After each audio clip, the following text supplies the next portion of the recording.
Bueno, buenas tardes. Bienvenidos a esta cuarta sesión de nuestro seminario Ciencia de Redes, Métodos y Aplicaciones, cuarta y última sesión de esta primera edición del seminario. Y bueno, en esta ocasión nos acompaña el doctor Gerardo Abel Laguna Sánchez, profesor investigador de la UAM Lerma, con el tema modelo heurístico para dinámicas epidemiológicas y su posible aplicación a la pandemia del COVID-19. Antes de darle la palabra al doctor, me voy a permitir leer una pequeña semblanza suya. Voy a ser muy breve, dado que el currículum del doctor es bastante amplio, entonces voy a resumir un poco algunos de los detalles de su CV. En 2010, el doctor Gerardo Abel Laguna recibió el grado de doctor en Ciencias de la Computación del Centro de Investigación en Computación del Instituto Politécnico Nacional. En 1998, recibió el grado de maestro en Ingeniería de la División de Estudios de Posgrado de la Facultad de Ingeniería de la UNAM. En 1993, el doctor Laguna recibió el grado de Ingeniero en Electrónica de la UAM. También trabajó en el sector privado como ingeniero de diseño y desarrollo de dispositivos originales para manufactura y sistemas supervisorios, con aplicaciones de telemetría y telecontrol en la industria y el sector de distribución de energía eléctrica. Actualmente, el doctor Laguna es Senior Member del Institute of Electrical and Electronics Engineers y forma parte del cuerpo académico y de investigación del Departamento de Sistemas de Información y Comunicaciones de la UAM Unidad Lerma, en donde se desempeña como profesor investigador. Antes, el doctor Laguna fue profesor visitante en el área de redes y telecomunicaciones del Departamento de Ingeniería Eléctrica de la UAM Unidad Iztapalapa. Voy a darle la palabra al doctor. Bienvenido, doctor Abel. Muchas gracias, Juan Carlos. Y pues adelante con un tema tan interesante y que me parece constituye un cierre perfecto para un seminario como el que hoy nos convoca. Muy bien, pues entonces voy a proceder a compartir la pantalla.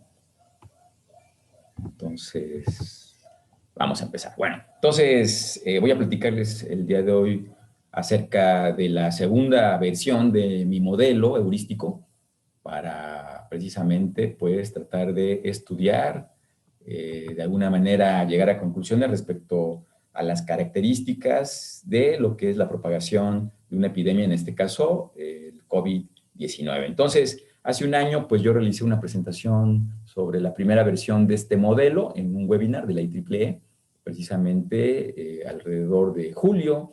Y bueno, en ese momento no había información suficiente, había muchos datos que estaban todavía por corroborarse respecto de las características específicas de la propagación de esta epidemia a nivel global, una pandemia del COVID-19. Y entonces, pues en esta oportunidad voy a compartirles las actualizaciones correspondientes después de un año de este fenómeno, al menos aquí en México, y aproximadamente 2 en todo el planeta. Entonces, vamos a ver de qué se trata justo esto. Bueno, entonces para comenzar, pues vamos a platicar un poquito de lo que es la ciencia de la complejidad, en tanto precisamente la dinámica de propagación de una enfermedad infecciosa como es esta, de la que estamos hablando, pues tiene un comportamiento complejo, en tanto están involucrados muchas personas, muchos individuos, digamos, agentes, y estos a su vez tienen vínculos, tienen relaciones entre ellos, de tal manera que precisamente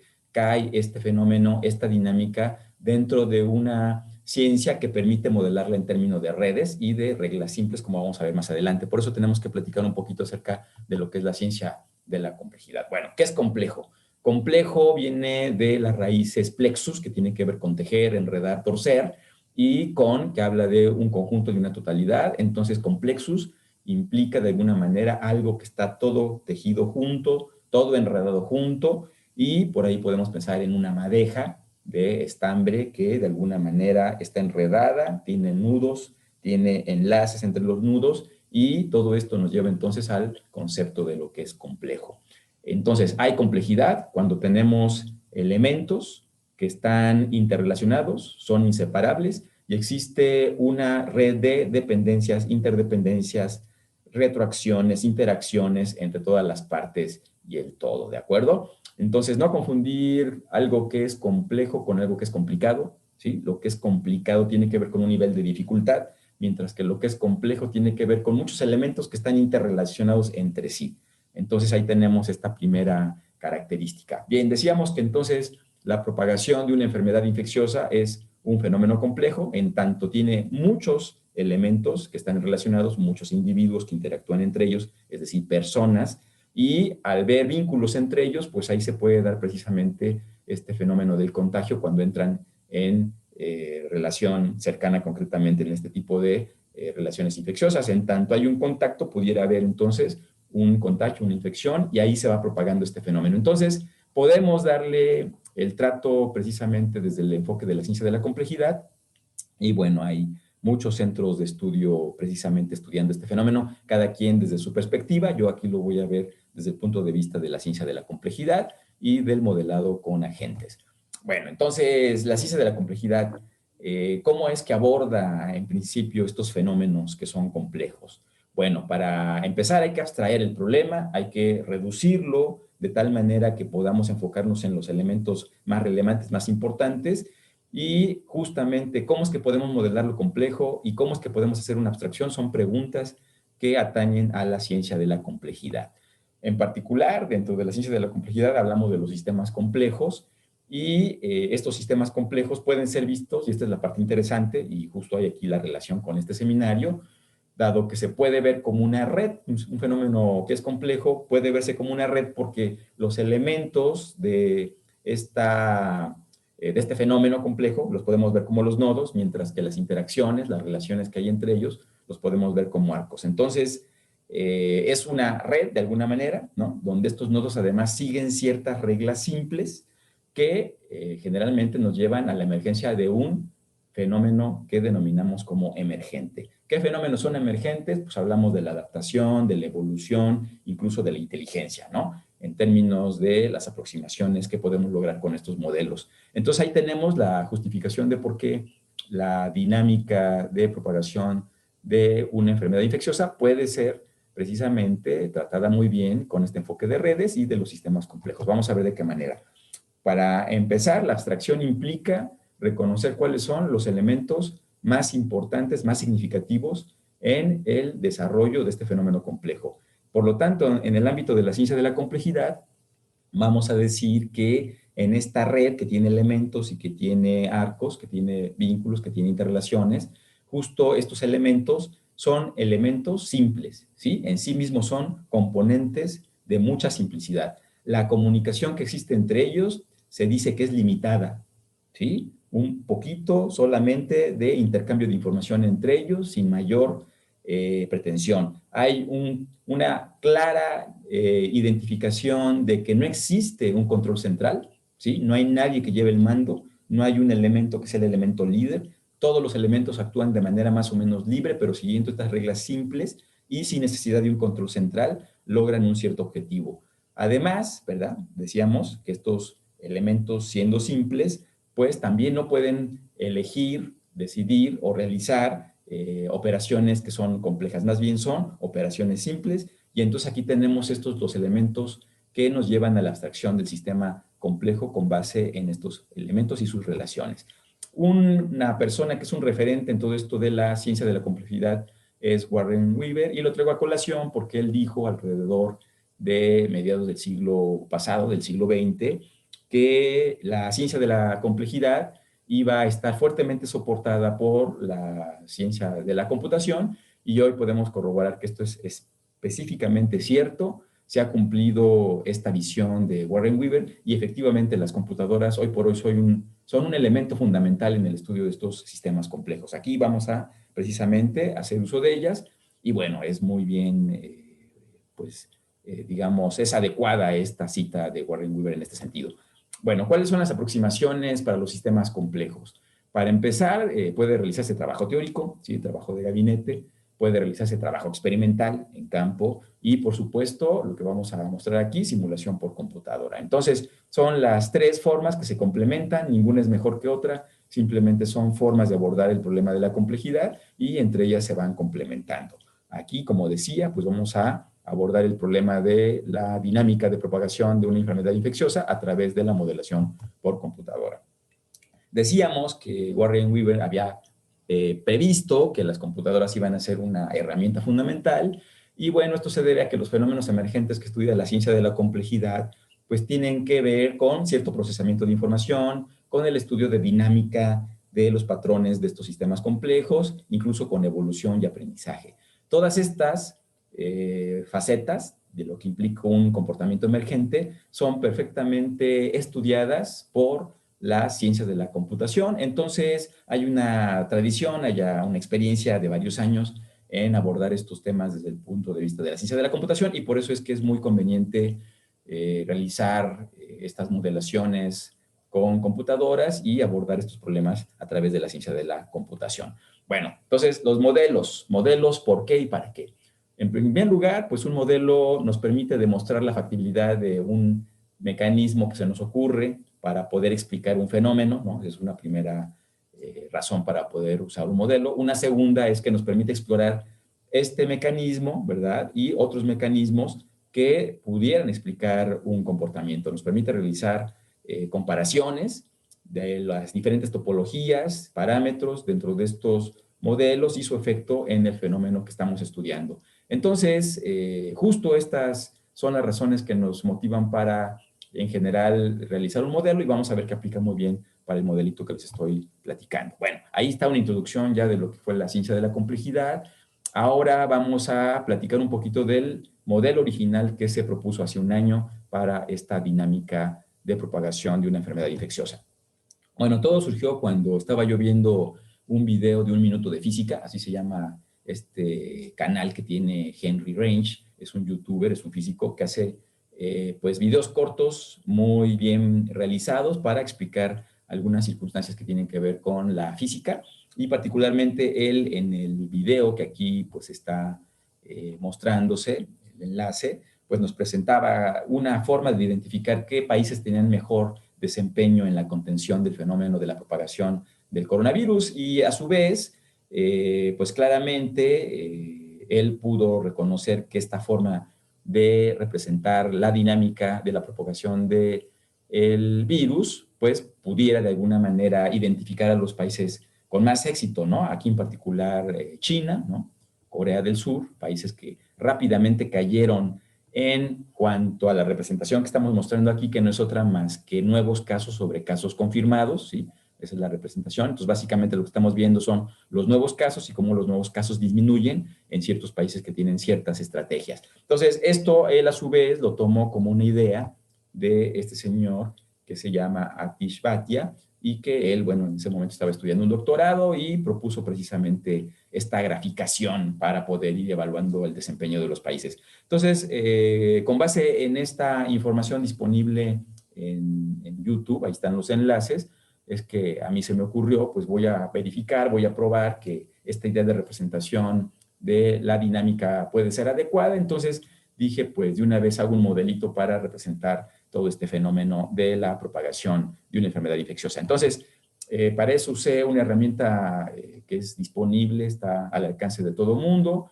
y dada el poder computacional que también está ya ahora al alcance de todas las personas en su casa, pues rápidamente uno puede realizar experimentos y modelitos con esta herramienta que es muy sencilla, muy intuitiva, se llama NetLogo.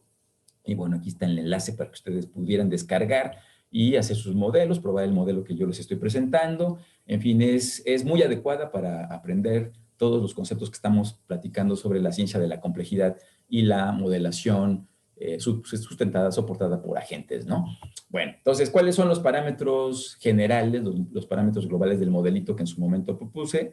Bueno, pues en principio el número de individuos de una población, porque estamos hablando de agentes. Entonces estos agentes están en un mundo, en el mundo que representa la computadora, ¿no? Es un mundo virtual, y ahí hay una población con un tamaño. Ese tamaño está definido aquí por el número inicial de individuos, de ellos cuántos son sanos, de ellos cuántos están infectados, el periodo infeccioso de la enfermedad, entiéndase el periodo en el que puede ser transmitido el germen cuando una persona está infectada, el periodo de incubación, que se entiende como el número de días desde que una persona se contagia hasta que aparecen los primeros síntomas, y la probabilidad de sobrevivencia a la fase crítica de la enfermedad. Esta probabilidad tiene que ver con la tasa de mortalidad, Insisto, en ese momento, cuando yo hice la primera aproximación, no había información, digamos, suficientemente verificada, y bueno, simplemente se corrió con algunos datos estimados en ese momento cuando yo lo diseñé. Ahora tenemos más información, y justo esa es la versión actualizada que voy a presentar más adelante. Bueno, como parámetros individuales, pues cada agente, cada individuo puede estar vivo, sí, no, ¿verdad? Puede estar infectado, sí, no. El número de días que le faltan para la recuperación en caso de que se haya infectado. En ese momento no aparecía la variable de los agentes asintomáticos, ¿verdad? Todavía no teníamos noción clara de eso, ahora ya sabemos que existen, pero bueno, en ese momento simplemente alguien se infectaba y presentaba síntomas, así que este es el número de días que faltaban para la recuperación. ¿El individuo está aislado, sí o no?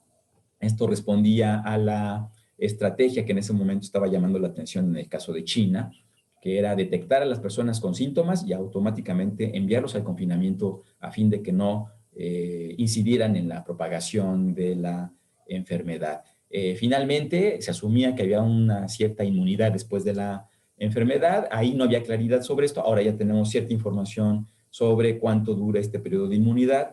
El individuo tiene un encuentro con otro, simplemente es que va caminando en el mundo, y si se encuentra una persona, pues pudiera tener un acercamiento suficiente para un posible contagio. Identificador del interlocutor, bueno, cada persona sabía a quién tenía enfrente, y esto a fin de llevar un control sobre si el otro individuo tiene contagio o no. Son variables internas de los agentes que me permitieron en su momento modelar el fenómeno. Bueno, ahí está entonces los parámetros individuales. Las reglas de interacción pues son simples, como decíamos, tienen que ser acordes con este enfoque de la ciencia de la complejidad. Y bueno, para empezar, un individuo se mueve libremente, ¿sí? Vamos a dar a la idea del libre albedrío, de alguna manera es un movimiento aleatorio, y esto permite eventualmente encontrarse con otros agentes para un posible encuentro. Una vez que hay un encuentro, es posible que se establezca un contacto, si existe esa posibilidad, ¿verdad? Ahí va a estar el encuentro, y una vez que está el encuentro, es posible que los agentes sí respeten o no respeten las reglas de la estrategia que se está pues proponiendo, ¿no? Yo en su momento propuse un par de estrategias, vamos a comentar más adelante cuáles son. Entonces existe también un nivel de desobediencia, ¿verdad? Una probabilidad de desobediencia, que es una realidad. En el mundo no toda la gente responde de igual forma a las instrucciones, particularmente eso es muy claro en países como el nuestro, donde tomó mucho tiempo que la gente se toman en serio las recomendaciones. Entonces, esta variable es crítica para la propagación, y en su momento también se incorporó un cierto nivel de desobediencia, una cierta probabilidad de desobediencia. Finalmente, la cuarta regla, es una vez que termina el encuentro, los agentes prosiguen su camino y se siguen moviendo de forma libre, aparentando este libre albedrío. Bueno, ahí tenemos entonces las reglas simples para los agentes, y ya nada más, pues en ese momento, a fin de modelar el proceso, digamos, de la enfermedad, pues se asumió que los individuos infectados podían infectar eventualmente a los sanos a través de una función que está en términos de la distancia, ¿no? Yo seguí por ahí un modelo no lineal, esto está sujeto también a discusión, pero bueno, la idea es que a mayor distancia, menor probabilidad de infección. También se vio que una vez que se inician, digamos, los síntomas, pues ahí se asumió que podía detectarse al individuo infectado, ¿verdad? Se asumía que todos iban a mostrar eventualmente síntomas, y se les hacía pasar por un filtro si es que se optaba por la estrategia de detección y confinamiento, y aún así era posible que algo saliera mal en la prueba y no se detectara a alguien que tuviera la enfermedad. Entonces esa probabilidad también se incluyó, la probabilidad de que no se detectara a un individuo que estaba enfermo. Por otro lado, el día más crítico de la enfermedad, pues había el famoso elemento de probabilidad de sobrevivencia, y pues de ahí algunos sí sobrevivían de los agentes, otros no, en función de esta probabilidad.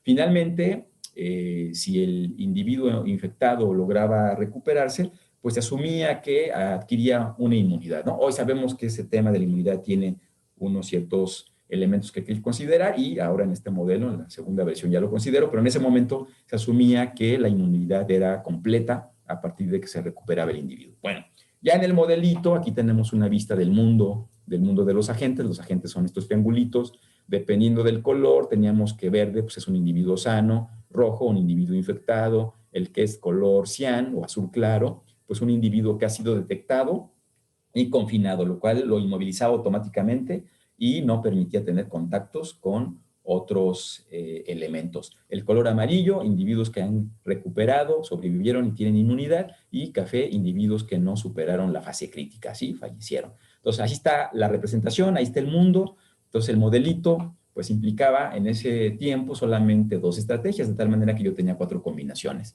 La primera estrategia, detección y aislamiento, que funcionó muy bien, insisto, en países como China, donde la idea es que una vez que los individuos han sido infectados y presentan síntomas, existen filtros en diferentes lugares donde se les detecta los síntomas y automáticamente son aislados para que pues se minimice la posibilidad de que pudieran contagiar a otros.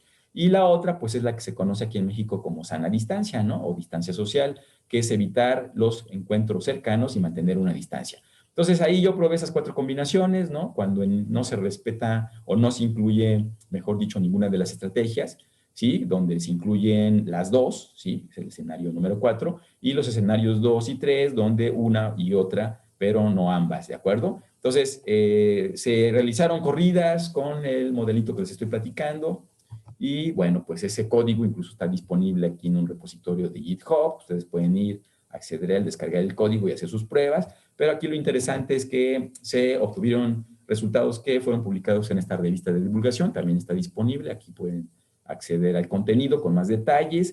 Aquí los escenarios que se probaron, y bueno, para rápido, porque realmente en este momento lo que quiero presentar es la versión actualizada. A la conclusión que se llegó es que la estrategia más efectiva para la contención de la propagación de la enfermedad infecciosa era justamente la de detección y aislamiento. Por lo tanto, la sana distancia, aunque era importante, no era, digamos, concluyente en términos de la, digamos, efectividad de la contención, pues resultó que detección y aislamiento eran la indicada. Aquí hay estos dos caídas rápidas, digamos, en el perfil de la evolución del contagio, en los términos que ya platicábamos del modelito que usé como referencia de 1 minuto de física y los autores que ya platiqué. Entonces, aquí se ve básicamente que la estrategia de detección y aislamiento rápido baja, sin importar tanto si se procura la distancia social o la sana distancia, como decimos aquí en México.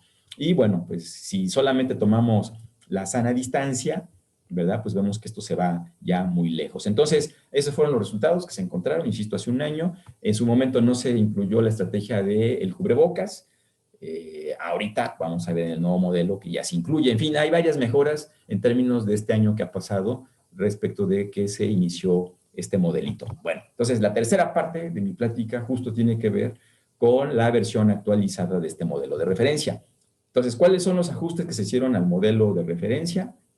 Para empezar, el periodo infeccioso de la enfermedad, pues digamos que no era tan simple como yo lo consideré inicialmente. Inicialmente yo consideré el supuesto de que, digamos, a partir de que empezaban los síntomas, ¿no? Iniciaba el fenómeno infeccioso. Ahora sabemos que realmente hay infección incluso antes de que aparezcan los síntomas, ¿sí? Se llama el periodo, digamos, presintomático.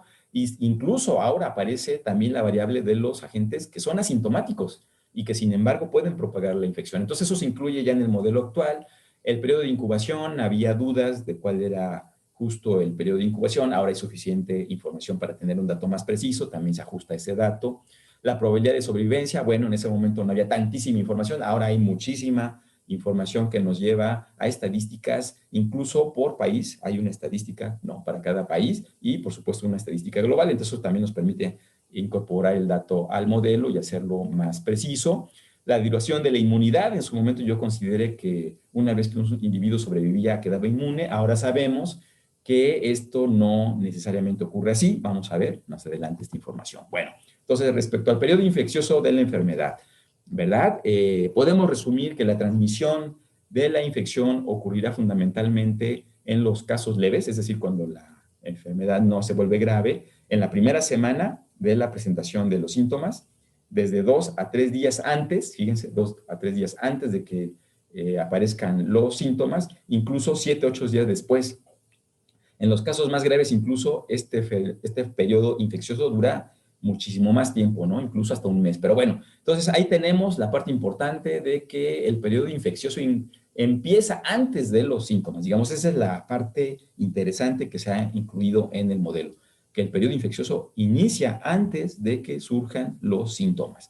También, pues, se tiene ya mucha información respecto de cómo está este fenómeno de lo que se conoce como el periodo infeccioso, y decíamos que hay diferentes curvas, ¿no? Cuando, digamos, los síntomas son leves o incluso asintomáticos, pues hay un periodo que es corto, ¿no? Ese periodo corto en tanto se puede infectar a otras personas. Cuando los casos son graves, ¿verdad? Pues ese periodo aumenta el tiempo en que se puede contagiar, y cuando son críticos, que es la línea naranja, pues incluso duran más de un mes, ¿no?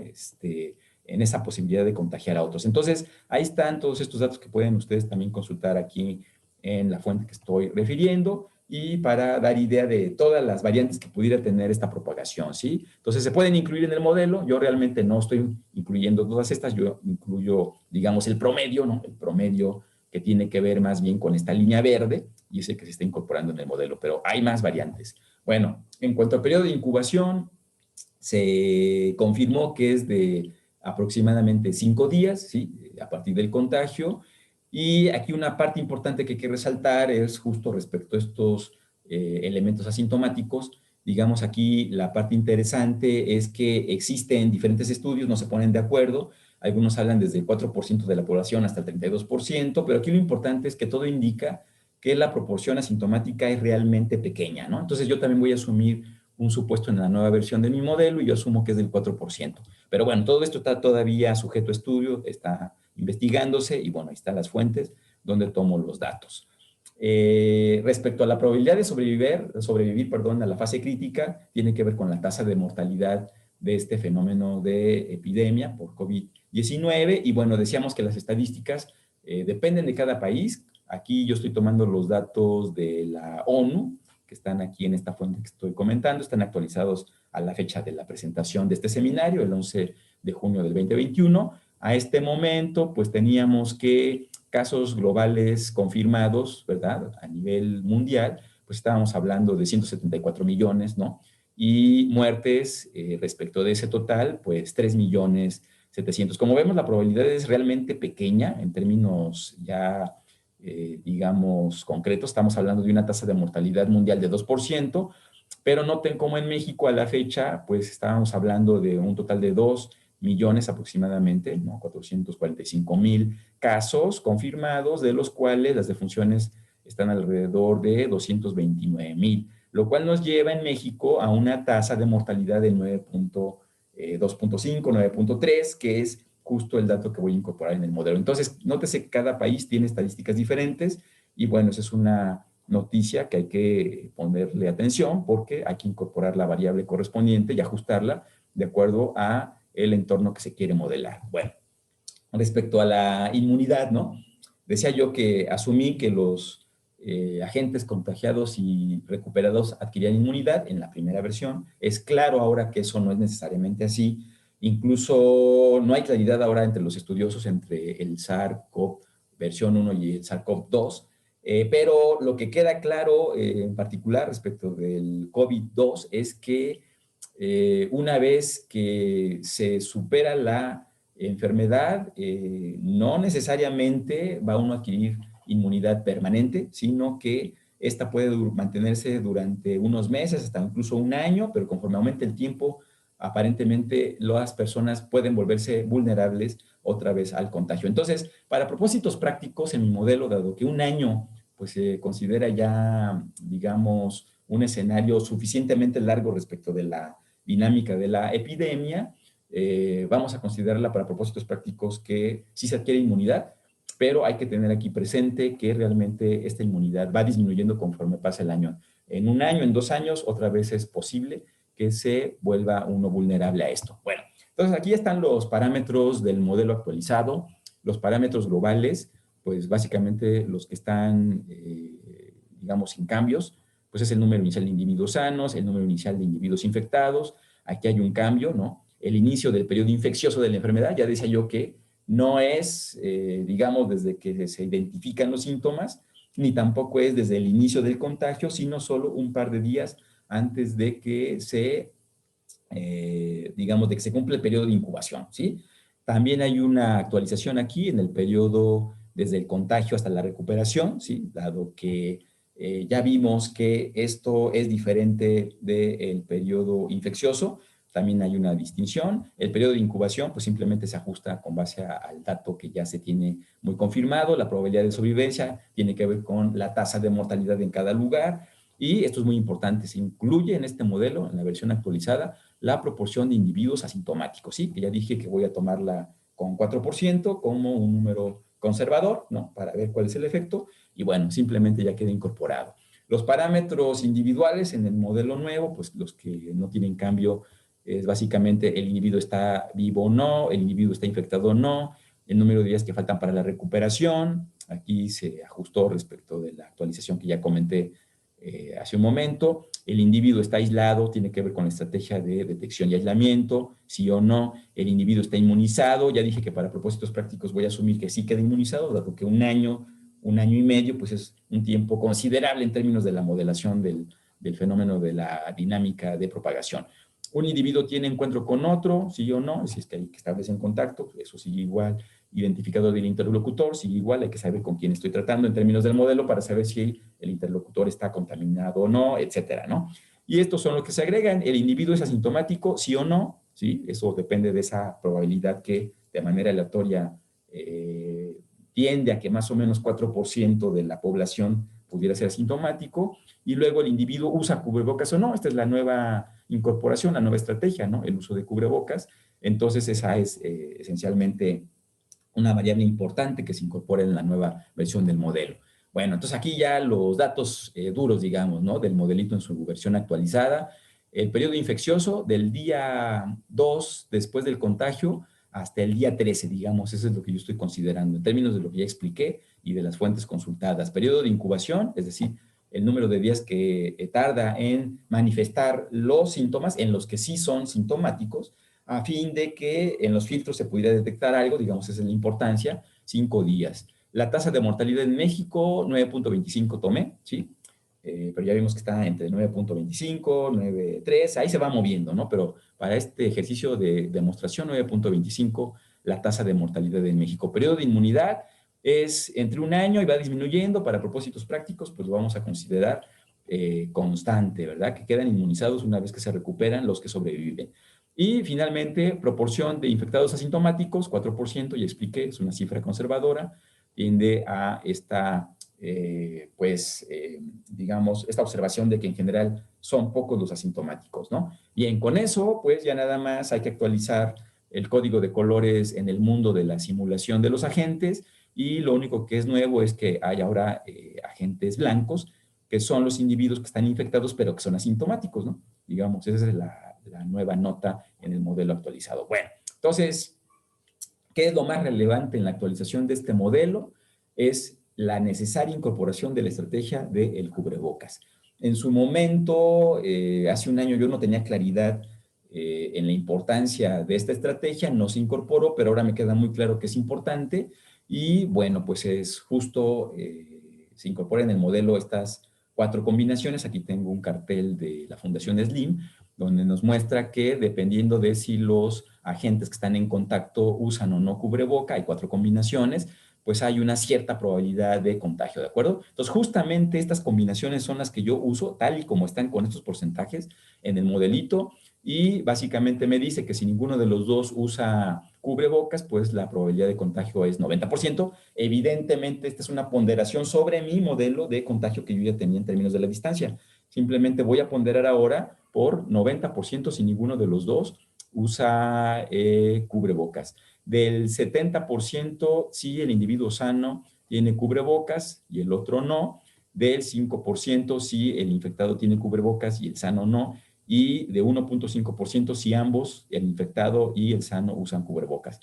Interesante las combinaciones, y vamos a ver que si hay un efecto muy relevante en el comportamiento del modelo. Aquí lo tengo, ya les voy a mostrar, digamos, los resultados así globales de este modelo actualizado. Básicamente nos habla de que hay 8 combinaciones. La estrategia con cubrebocas, sin cubrebocas, a su vez, con detección y aislamiento, sin detección y aislamiento, ¿sí? En cada caso, y luego a su vez con sana distancia y sin sana distancia. Y entonces vemos que de estas 8 combinaciones, la combinación más favorable, es decir, en la que los casos de contagio son mínimos y por lo tanto la propagación de la infección pues se acota rápidamente, es cuando se usa cubrebocas con la estrategia de detección y aislamiento y con sana distancia, mientras que el más desfavorable naturalmente es donde no se aplica ninguna. No se aplica el uso de cubrebocas, no se utiliza la estrategia de detección y aislamiento y no se respeta la sana distancia. Y de ahí todas las combinaciones ascendiendo hacia lo más favorable. Bueno, entonces el modelo permite precisamente corroborar esto que estoy aquí mostrando rápidamente. Aquí tenemos con, digamos, se hizo con 100 simulaciones, 100 corridas y con una población de 100 individuos, etcétera, etcétera. Tal como se hizo la prueba para la primera versión del modelo, pero esta vez ya actualizado.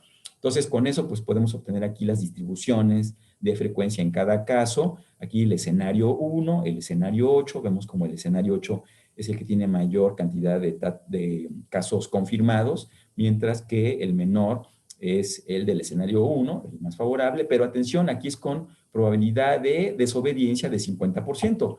50% de desobediencia quiere decir que de cada 10 casos de personas, 5 personas no van a respetar las recomendaciones. Es una estadística razonable, me parece, en ámbitos de poca disciplina como es México, y por eso lo estamos considerando. Además, creo que todos estamos conscientes de que esto lo vimos en su momento, como la gente no respetaba las recomendaciones. Incluso yo creo que 50% es conservador. Vamos a ver una simulación con una proporción de desobediencia más pequeña, pero vamos a ver que los cambios no, digamos, no cambia radicalmente el comportamiento de los escenarios, solo que se nota mejor cuando hay desobediencia. Cuando hay desobediencia se nota claramente cuál es la estrategia menor, ¿no? Aquí vemos, digamos, las amplitudes de la distribución, digamos, vamos a decirlo así, de todos los valores que pudiera tomar, ¿sí? Aquí está la dispersión, vamos a decirlo así, y esto es con 50%. Ahora, cuando estamos hablando de una desobediencia menor, una cifra conservadora de 10%, vemos que el fenómeno se mantiene, pero ya resulta difícil distinguir la ventaja de, digamos, el escenario 1 respecto del escenario 2, del escenario 3 respecto del escenario 4, y bueno, aquí queda claro que el uso de cubrebocas, pues ahí sí es notable, ¿no? Aquí no hay cubrebocas, aquí sí hay cubrebocas, hay una mejoría muy notoria, y bueno, aquí aumenta la dispersión de los datos, aquí es mucho menor. Entonces, me parece que con 50% de desobediencia se nota muy bien, con 10% cuesta trabajo, pero se sigue confirmando que el escenario mejor es el uso de cubrebocas con la estrategia de confinamiento. Y bueno, ya lo que había platicado. Listo. Aquí están las gráficas en términos de la evolución de la dinámica de contagio, en los términos que ya platicábamos de la referencia. Y bueno, queda muy claro que la situación 1, ¿verdad? El escenario 1, pues es el que rápidamente aquí baja, es este. Aquí tenemos rápidamente baja y le sigue la situación 2, también está encimado. Y bueno, ya todas las demás, ¿no? Hasta la última, que es la pésima, la 8, está, donde, bueno, llega incluso a 30 y tantos de 100, ¿no? De contagios, mientras que acá, pues no sobrepasa tantito más de los iniciales, que son 10, ¿verdad? Entonces ahí tenemos básicamente ya la dinámica, queda comprobado cómo muy bien este modelito funciona ya para representar la efectividad de la estrategia de cubrebocas. Hay que concluir que digamos, una estrategia muy correcta, muy adecuada, muy conveniente, ¿sí? Y aparentemente no implica más que disciplina de los agentes, es decir, compromiso, responsabilidad para tomar esta medida de salvaguarda. Bien, entonces vamos a hacer una demostración práctica ya nada más para concluir esta charla. Entonces, para eso yo voy a dejar de compartir aquí esto, voy a compartir ahora mi entorno de NetLogo, aquí lo tengo. Entonces, noten cómo aquí en el mundo de los agentes, pues tengo los colores que ya platicamos, estos verdes están sanos, estos rojos están contagiados, aquí hay un blanco que dice que es asintomático. Cada vez que yo doy setup, ¿no? Se actualiza, ¿no? Y así es aleatorio, digamos, son procesos sustentados en procesos estocásticos, ¿no? Hay una función random que es la que da la idea de que esto tiene libre albedrío y bueno, cada vez que yo doy setup, ahí se actualiza. Pero bueno, entonces con eso aquí yo puedo determinar el número inicial de contagiados, el número inicial de la población total, ¿no? La separación mínima que recomienda, digamos, la política de Estado, ¿no? Estoy hablando de 1.5 metros, que es más o menos un promedio que se está tomando.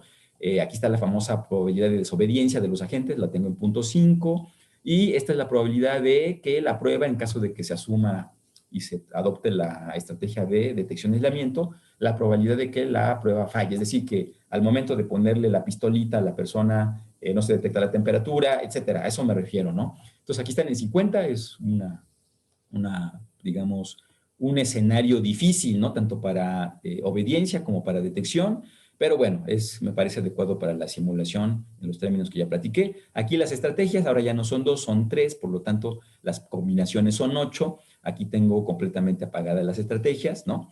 Y vamos a ver, sin estrategia de ningún tipo, ¿sí? Sin máscara o cubrebocas, sin la de detección y aislamiento y sin evitar la distancia social, es decir, sin tomar la sana distancia, por decirlo, como decimos acá en México. Entonces vamos a ver qué pasa con un total de 10 infectados de 100, ¿no? Aquí simplemente vamos a correr, está a una velocidad suficientemente lenta para más o menos ver el movimiento de los agentes en su mundo, y rápidamente vemos cómo la curva de la dinámica en términos de casos nuevos, cómo llega finalmente a aplanarse cuando ya no hay nuevos casos, ¿no? Pero esta no es la curva que yo grafico. La que yo grafico es casos nuevos contra casos confirmados, que no se puede graficar aquí en el entorno, la tengo que hacer aprovechando los datos que exporto de este programa. Pero bueno, aquí se nota entonces el comportamiento, digamos, de un crecimiento exponencial y luego cómo se aplana, ¿no? El famoso aplanamiento de la curva. Noten cómo aquí terminó con 47 casos de 100, porque no estoy yo tomando ninguna medida. Aquí están los nuevos casos, ¿no? Es difícil aquí seguir en esta graficación respecto del tiempo. Aquí están los nuevos casos en rojo. Pero bueno, vamos a adoptar la más efectiva, que es la de máscara, ¿sí? Entonces hacemos aquí setup y corremos, y noten cómo va evolucionando, pero noten cómo ya no está llegando demasiado lejos. En 2 se separa. Vamos a ver cómo termina esto, ¿no? Ahí está, terminó en 12, ¿no? Es una estrategia muy, muy, muy buena la del cubrebocas. Ahora, si además agregamos detección y aislamiento, ¿sí? Es decir, que donde se detecta los sintomáticos, rápidamente los mandamos a confinamiento. Entonces ahí vemos que todavía se mantiene este comportamiento bueno y incluso se mejora, ¿no? Si se corre muchas veces, yo corrí cada simulación 100 veces, se puede obtener un promedio y ese que yo grafico, ¿de acuerdo? Entonces ahí tenemos. Entonces ya nada más para comprobar, pues regresamos a... Incluso voy a apagar estas estrategias, que son las mejores, y nada más voy a poner sana distancia, para que vean cómo la de sana distancia no es precisamente la mejor, ¿no? Aquí vamos a ver a dónde llega. Fíjense, ¿no? Está creciendo a 20 y tantos, ¿no? Entonces, sana distancia no es suficiente. Además de sana distancia, hay que tomar medidas como cubrebocas, ¿de acuerdo? Aquí llegó a 23 de 100 contagios. Y bueno, los fallecimientos no los comenté, pero son los que están aquí anotados, ¿no? Por ejemplo, aquí fallecieron 6, que son los que aparecen en café, aquí en el mundo de los agentes. Bueno, listo. Entonces ya vamos a concluir, ¿verdad? Vuelvo a compartir aquí la pantalla. Entonces, ahí tenemos ya lo que fue la demostración práctica. Y entonces, pues, podemos concluir, ¿verdad? Se desarrolló un modelo heurístico para simular la dinámica de epidemias infecciosas.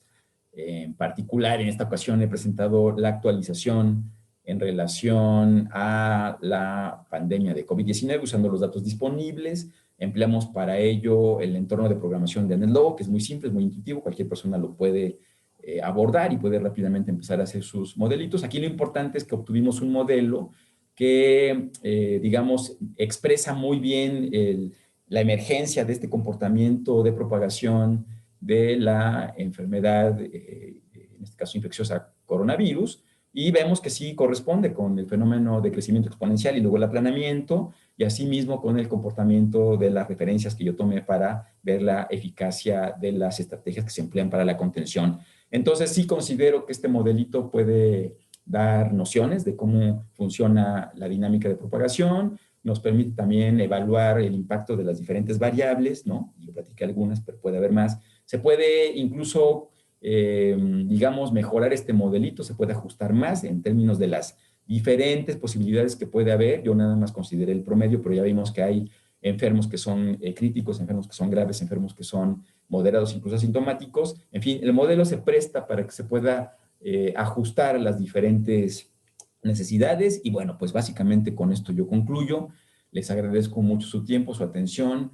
Ahí están mis datos y bueno, pues agradezco mucho este seminario de Ciencia de Redes, la oportunidad de haber compartido con ustedes esta información y este ejercicio académico. Muchas gracias.